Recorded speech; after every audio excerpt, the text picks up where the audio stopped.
Harta tak wajar pegawai pajak buktinya tak kegagalan reformasi birokrasi. Perlu pengetatan pengawasan. Saya Nana Rizky dan inilah Opini Tempo.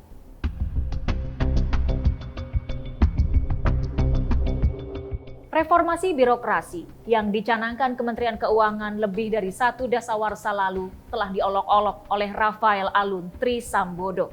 Memiliki harta resmi 56 miliar rupiah. Kepala Bagian Umum Kantor Wilayah Direktorat Jenderal Pajak Jakarta Selatan II ini dipercaya jauh lebih tajir. Rafael telah dicopot Menteri Keuangan Sri Mulyani dari jabatannya. Ia adalah pejabat eselon 3 Direktorat Jenderal Pajak. Profilnya mencuat setelah anaknya, Mario Dandi Satrio, 20 tahun, menyiksa Kristalino David Ozora, 17 tahun, hingga tak sadarkan diri. Tugas mengutip pajak memang pekerjaan menggoda. Itu sebabnya, sejak program remunerasi digulirkan sejak 2007, petugas pajak mendapat tunjangan kinerja paling besar. Saat ini, tunjangan pejabat pajak berkisar 21 hingga 117 juta rupiah.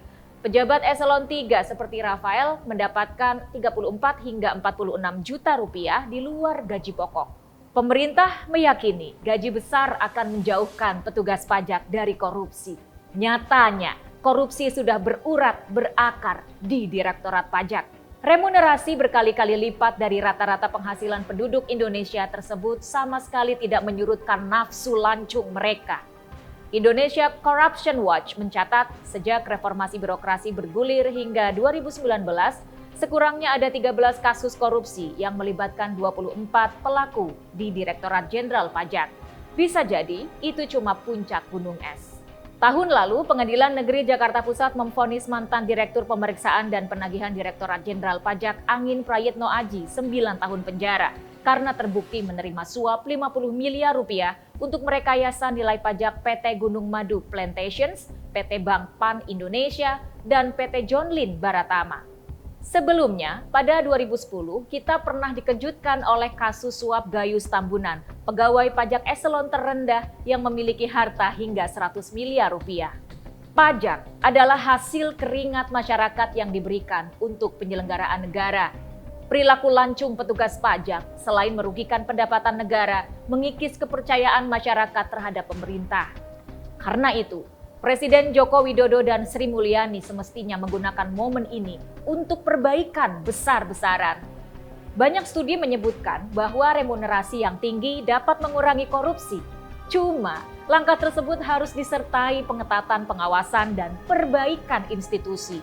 Ini yang tidak terjadi dalam reformasi birokrasi. Inspektorat gagal melawan tipu-tipu petugas pajak. Boleh jadi inspektorat cuma berlagak pilon. Sementara mekanisme eksternal tidak sepenuhnya berjalan, Komisi Pemberantasan Korupsi setelah dilemahkan lewat revisi Undang-Undang KPK kini laksana kerupuk melempem. Pusat Pelaporan dan Analisis Transaksi Keuangan (PPATK) telah melaporkan harta mencurigakan Rafael pada 2012 dan 2019.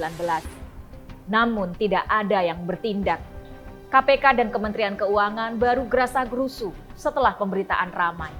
Kementerian Keuangan selayaknya memiliki sistem baku dalam mengecek kepemilikan harta mencurigakan pegawainya. Inspektorat Jenderal dan KPK dengan bantuan PPATK mesti aktif dan bahu-membahu menelisik harta tak wajar pejabat negara. Petugas pajak sebagai pegawai pemerintah mesti terbuka untuk diselidiki asal-usul kekayaannya. Lebih bagus lagi kalau ada aturan pembuktian terbalik. Prosedur dan keputusan perpajakan juga mesti transparan dan mudah diakses publik. Pengarsipan elektronik atau e-filing dan sistem pembayaran digital sebaiknya diberlakukan menyeluruh sehingga tidak ada lagi interaksi fisik antara pembayar pajak dan petugas yang memungkinkan persekongkolan. Di luar itu, kita dukung Dewan Perwakilan Rakyat segera mengesahkan rancangan Undang-Undang Perampasan Aset Tindak Pidana. Budaya korupsi dan kolusi yang sudah mendarah daging di semua lapisan aparat pajak tidak akan hilang hanya dengan membubarkan kelompok sepeda motor gede dan mengimbau mereka tidak pamer kekayaan. Solusi dangkal yang diambil Sri Mulyani. Sudah saatnya koruptor dijatuhi hukuman terberat, yakni merampas barang yang paling mereka suka, harta benda. Tanpa itu, reformasi birokrasi bak menggantang asap. Simak opini dan liputan selengkapnya hanya di majalah.tempo.co.